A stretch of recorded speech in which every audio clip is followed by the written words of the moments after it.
Invisible by Christopher Mack. Read by Kalya. Sound design, Geoff Chong.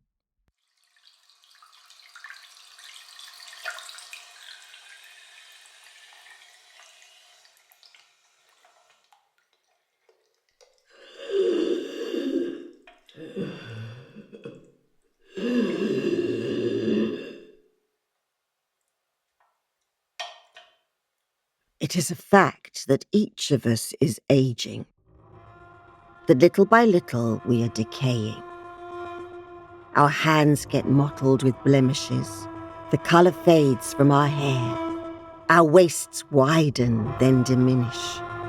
The pubic hairs grow more and more brittle, our breasts sag, our genitalia grow dry and limp, our gums recede.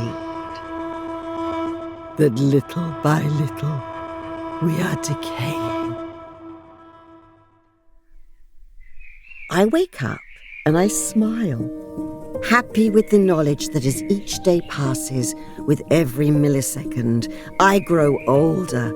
My wrinkles etch my history, my body decays just a little bit more, and every atom of my flesh grows closer to the sweet oblivion of death. We die forever, and our atoms keep existing forever. They finally get to figure out what they want to become. What bliss! There's a little more blood from my gums this morning as I brush my teeth. I smile in the mirror. Soon I will lose another tooth. It is an encouraging sign that I'm moving forward to the next steps of becoming. I know I'm lucky. Not like today's youth. On the street, in the metros, on the 6 o'clock news, they keep talking about the myriad problem of today's youth. And they are a problem. The poor young things with their cheekbones, their flowing, vibrant hair, their taut flesh and tight buttocks and smooth skin. The way they move their bodies that screams their animal need and desire to reproduce and copulate. Ratting beasts! There's no subtlety, no finesse in their voices or movement. Like primordial slime, they ooze. They can hardly understand or appreciate the slightest nuance, the poor things. Yesterday, sitting in my special spot in the metro, I saw a gang of them. All boys younger than 20, if you'll permit such profanity, lusting after a hot octogenarian with their childish desire. No control whatsoever. They knew they wanted without knowing exactly what it was they wanted. Formless lust, the inexperience of youth. She crushed them with a glance and a sneer, and they all exploded their seed in their trousers, I'm sure. Or perhaps wet their pants. Not in the delicious way a senior can wet their pants and make you want them even more, but like babies, all mushy and without nuance. They're goo. They are goo. Youngsters are goo. I apologize for using such words in polite society, but we must be able to talk about youth. They are misunderstood.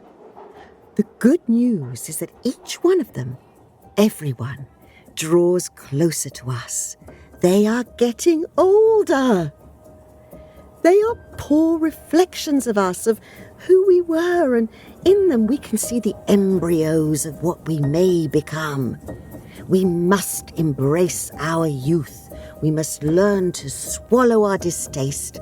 Their fertility is a necessary thing, as is their clumsy procreation. Without them, how could we start the marvellous journey to grow old? They are the snails that have not yet found their shells, all slimy and vibrant. It makes me shudder to say these words, but I am learning to fight my disgust. Someone must procreate with today's youth, otherwise there will be no more old people. It is a problem contributing to our lowering birth rates. No one wants to do their duty, but for us to evolve, for civilization to grow, we must create desire, yes, even lust for our youth. I know it's a hard sell. True, there have been recent campaigns to encourage us to rethink what is beautiful. Why, on my way to Backgammon Fridays, I even spotted a billboard featuring young and blemish-free underwear models.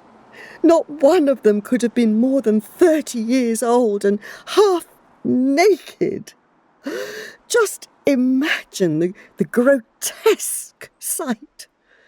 All that taut flesh and muscle, the pubis clearly visible underneath the skimpy cloth. I admit, my first reflex was to gag. But who knows? Little by little, perceptions may change. Already, youth shaming has been outed for the disgraceful act that it is. That's a start, isn't it?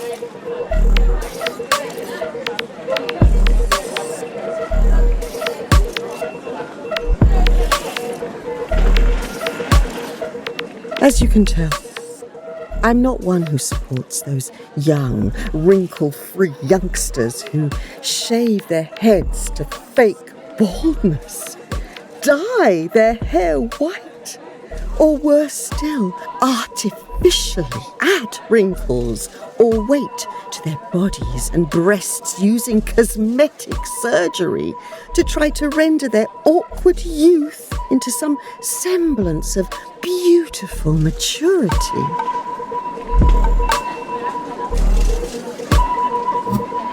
To say nothing of the teeth stainers. You can spot fake decay miles away.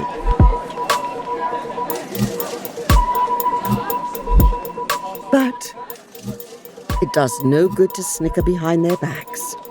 Really, we should feel sorry for the poor dears.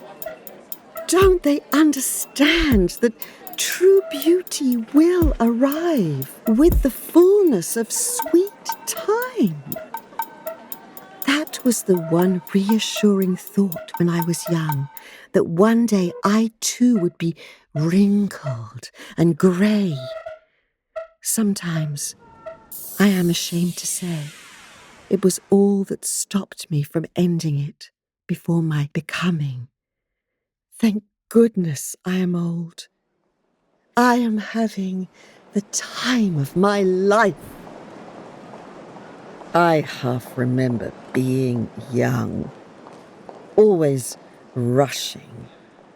I half remember drinking too much and screaming in the streets with wild abandon. And dancing without a walker. I half remember desperately rutting almost anywhere with almost anyone and making 1,000,001 mistakes. I half remember not knowing who I really was, of pretending to be things and striving to be things, and of hoping, and of love, of being willing to change, to adapt to others out of love. Lord, I was so young.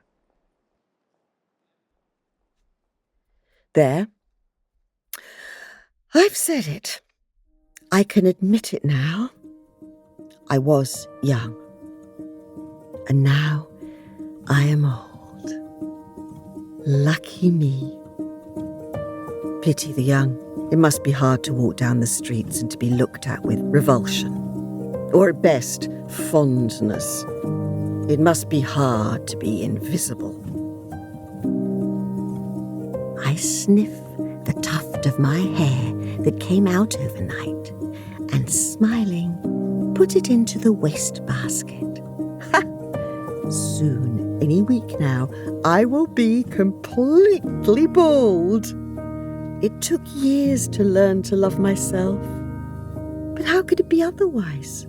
My life is blessed, more and more so as I step slowly but surely closer to the embrace of my grave. What a wonderful life!